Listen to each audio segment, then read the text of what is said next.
Welcome to Global Optimum, the podcast dedicated to making you a more effective altruist. I am Daniel Gambacorta. We're going to start off today with a groaner. Why didn't the philosopher like the TV show Game of Thrones? The philosopher said the show had a repugnant conclusion. This episode will feature two segments: Apply Psychology, in which I will continue my discussion of the psychology of social status, and Check This Rec, in which I will provide you with a recommendation of a book, article, podcast that perhaps you are not familiar with. Let's get into it.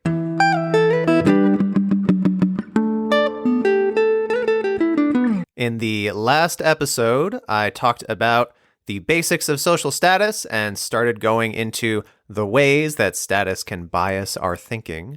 If you haven't listened to the previous episode, I highly recommend you do so before listening to this episode. In this episode, I'm going to continue talking about biases related to status. Then I'll talk about how we come to learn what counts as high status. And finally, I'll talk about the different psychological modes we may be in depending on whether we are seeking status or maintaining status. First up, I'll talk about ethical injunctions.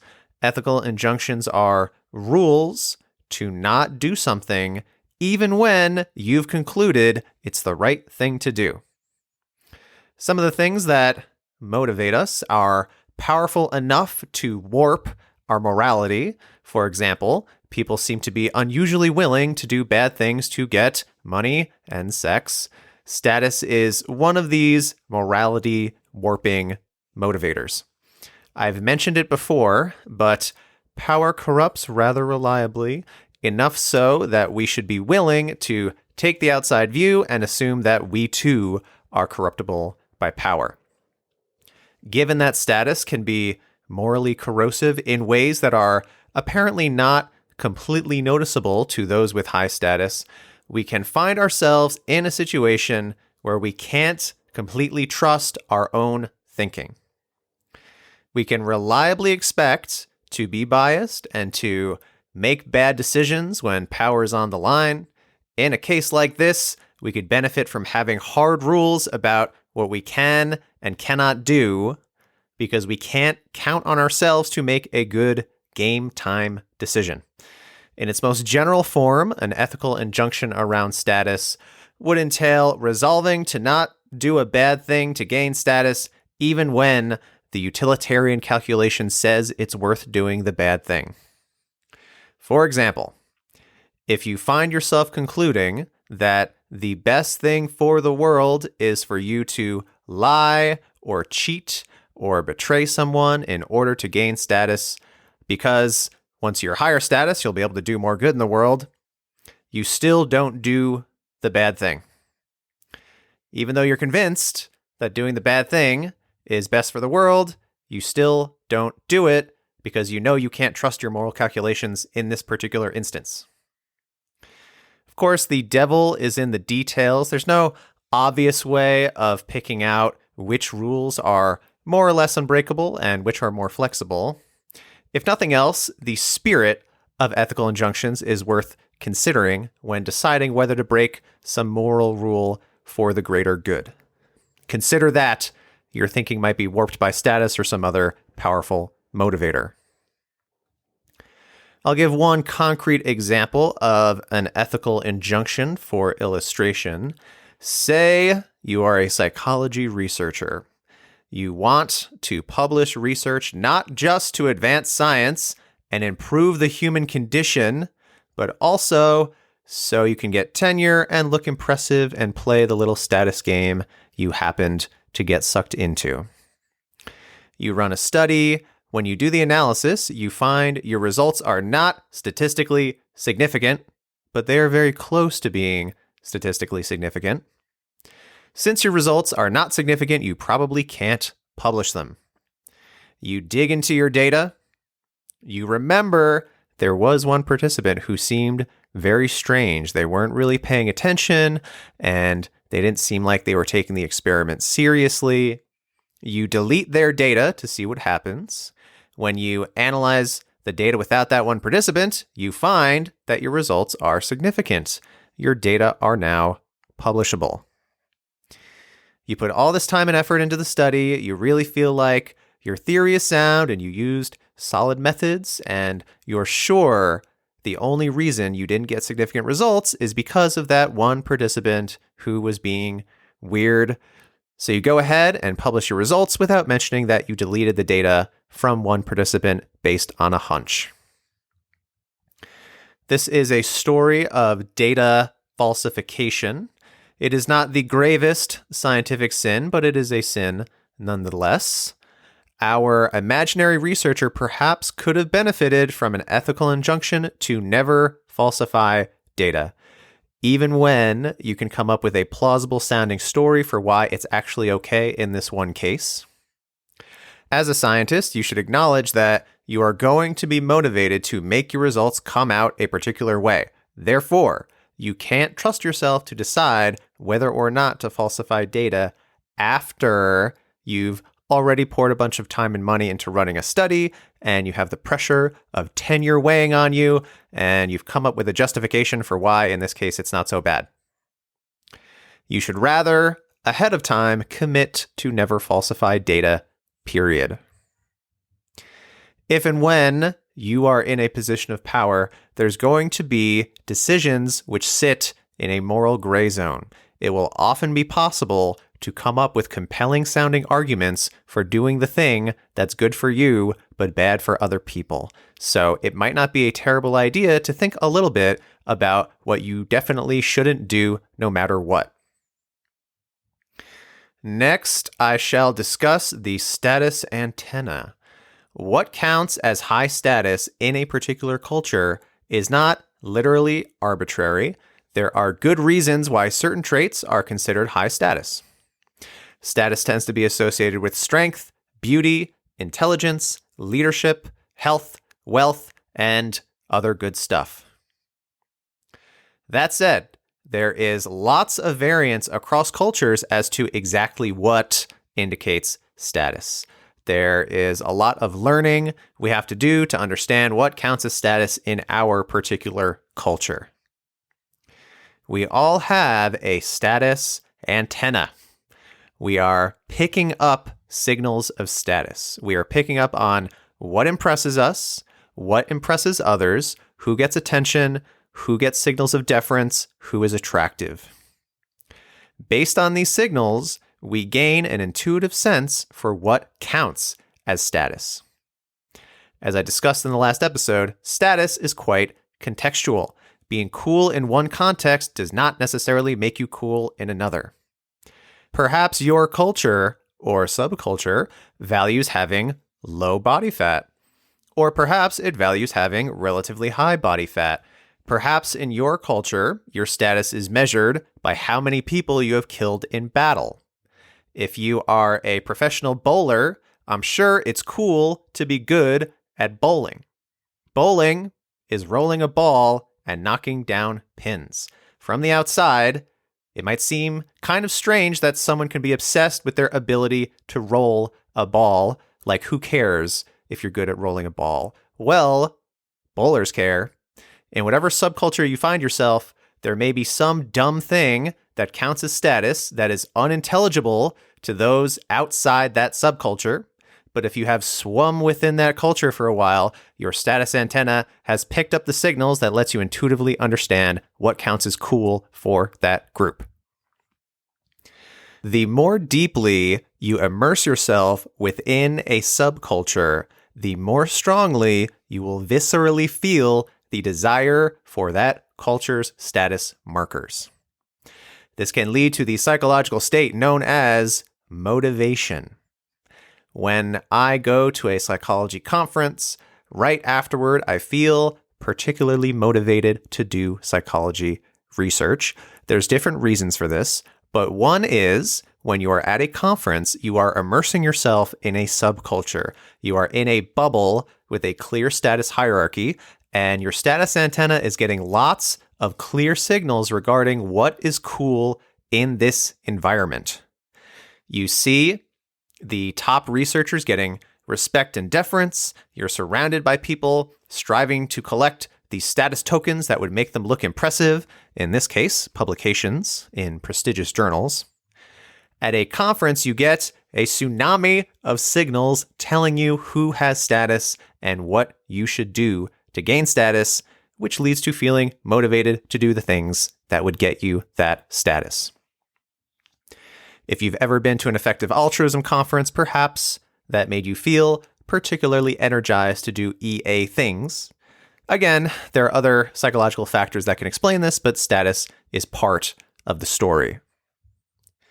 More generally, if you see somebody within your subculture do an impressive, status-enhancing thing, your brain calculates whether it would be possible for you to do a similar, impressive, status-enhancing thing. If your brain calculates that you could do something similar, then witnessing another person do the impressive thing can generate what we call inspiration. You feel inspired, you are motivated to do a similar status-enhancing thing. And given that you have the resources to do it, it makes sense for you to spend your time on it. If your brain calculates that you could not do a similar, impressive, status-enhancing thing, you can experience deflation. You'll have thoughts like, I'll never be that good, that person has advantages I don't have, maybe I should give up, etc. This deflation functions to get you to switch to some other endeavor that you have a better chance at being competitive in. I reckon there is a bias whereby people underestimate how quickly their status antenna can be tuned to a different frequency. I think people get immersed in a subculture, it becomes their world, and they don't realize just how quickly their desires would shift if they spent time in a different subculture. Think about what is cool in your subculture. There are lots of people who don't really care about the thing that counts as cool in your subculture. There are lots of people who wouldn't be so impressed by your ability to roll a ball. If you spent time around those people, you would also care less about the status markers you currently value. I think people underestimate the degree to which, if they moved or changed careers, they would stop caring about the things they used to care about. When you are deep in a subculture, it can feel self-evident that, of course, any person would want the tokens of status that you are chasing after. I don't think we are intuitively aware of just how accidental and contingent a lot of our desires are. You didn't come out of the womb pining for a Lamborghini or wishing you founded a successful startup or dedicating your life to being the world's best bowler. And if you put yourself in a different environment and your status antenna was picking up on different signals, your desires would change.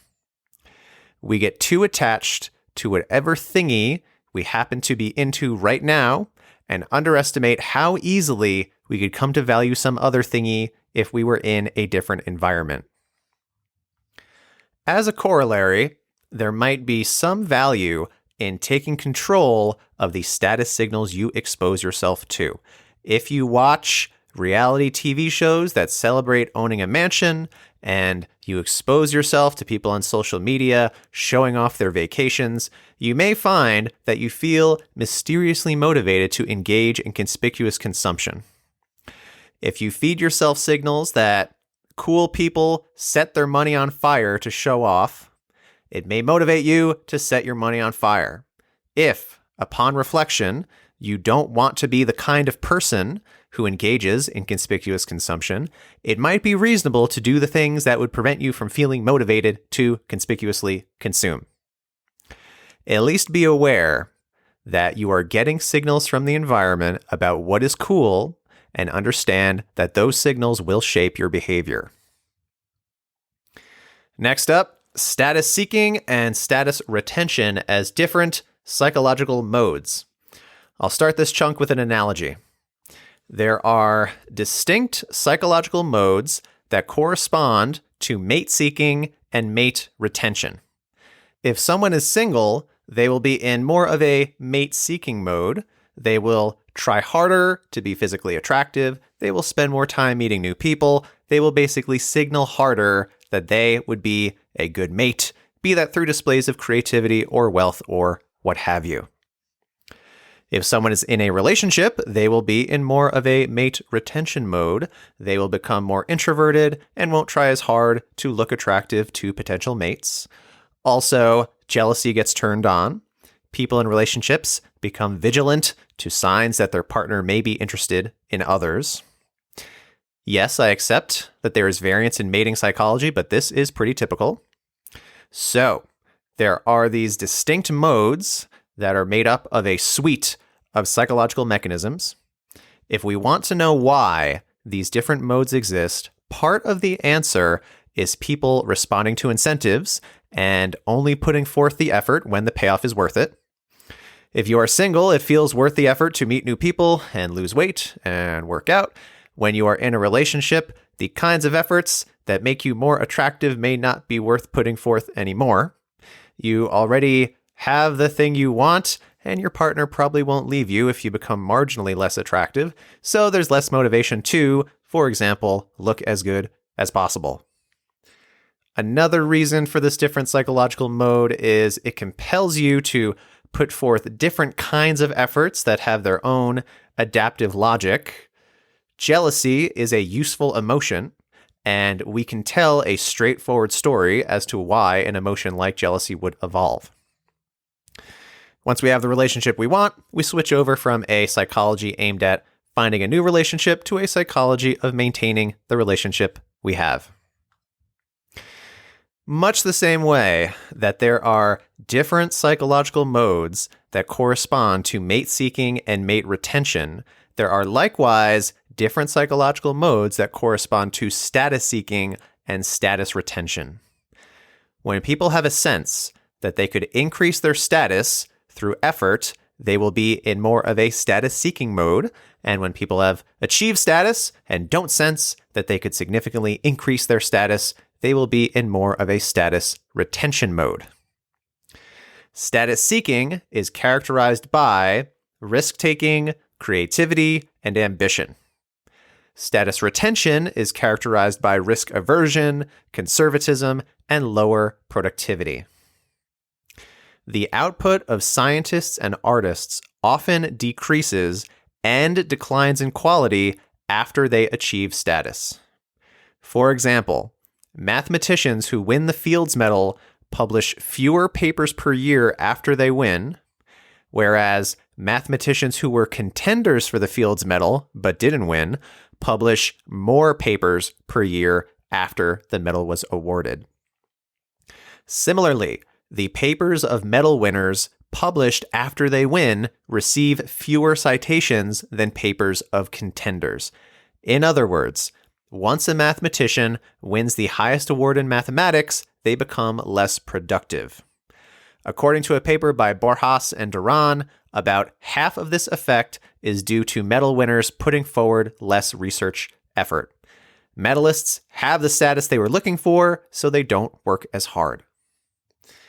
Once you have status, you naturally feel less motivated to put forward the effort that got you the status in the first place. You already have the thing you want, so you do other stuff. That's the first effect. The second effect is putting forth effort towards maintaining your status. Status seekers take big swings because they don't have much to lose and they have everything to gain. Those who already have status play it safe. They don't pursue high-risk, high-reward strategies. For example, unknown pundits make more extreme predictions than famous pundits. If you are trying to make it in the pundit game, you're looking to get lucky with an unusual prediction that no one else is making. And if your prediction doesn't come true, nobody is going to pay much attention anyway. Whereas if you are a famous pundit, you don't want to be too wrong. You always want to be able to claim that your prediction was reasonable. This will keep the famous pundit from looking silly, but it will also prevent them from looking brilliant. When we have status, we become more conservative. We focus more on keeping what we have. Also, status makes us more supportive of the status quo. We're more resistant to systemic change because the current system is what maintains our status. I've noticed a pattern whereby young scientists seem to be more concerned about the replication crisis than older scientists.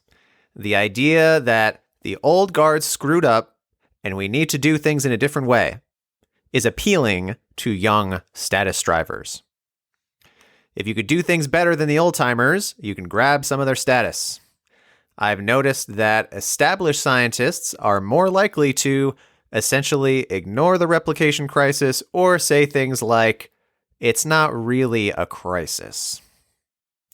High status scientists downplay what a big deal this is because the current system is working for them. They don't want their work discredited, and they don't want to have to change the way they do things.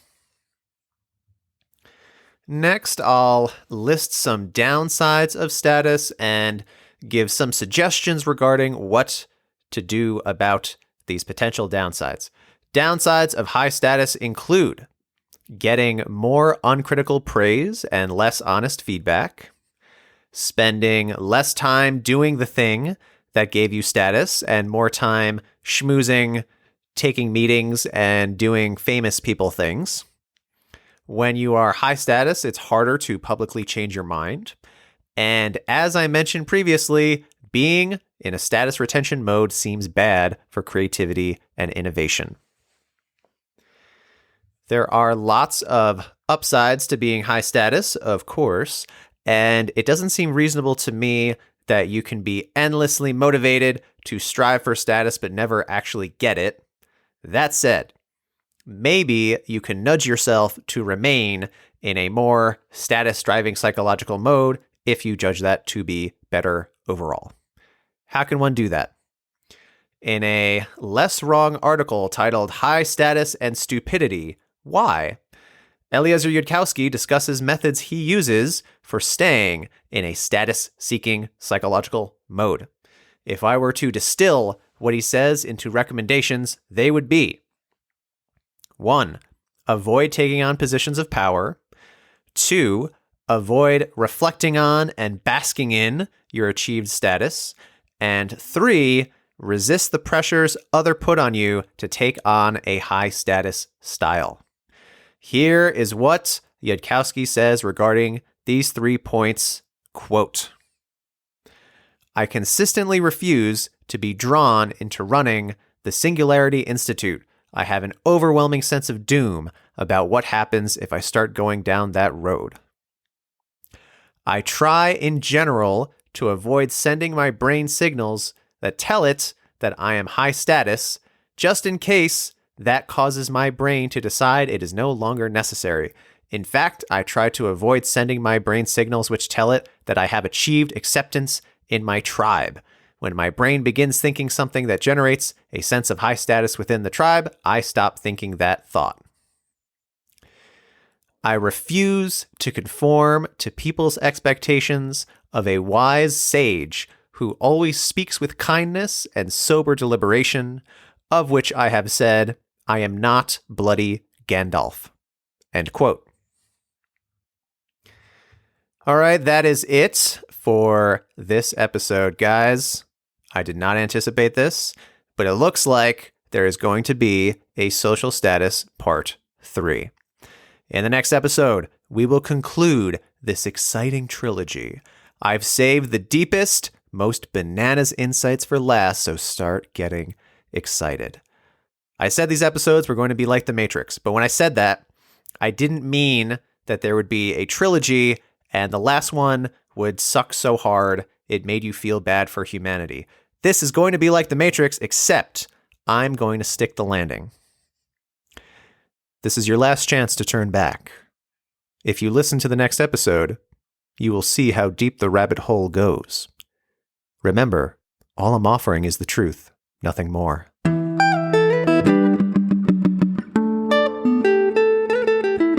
In this segment, I recommend some bit of media that you are perhaps unfamiliar with. This episode's rec is a book. The title of the book is The Madness of Crowds, Gender, Race, and Identity by Douglas Murray. This book is about the culture wars, social justice, and identity politics.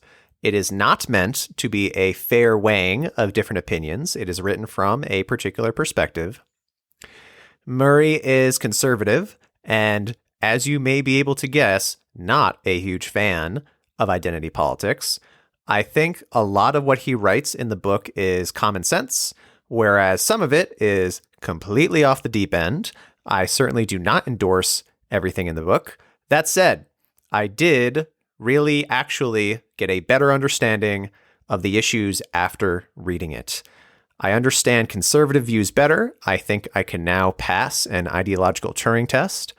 And I think many people who identify as liberal could not, even those who think they could. So if you aren't too sick of the culture wars and you have a sec, check this rec.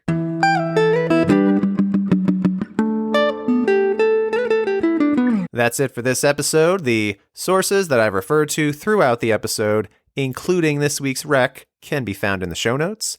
This podcast is an effective altruist project. If you aren't familiar with effective altruism and you would like to learn more, I would recommend visiting effectivealtruism.org. Now go forth and make history.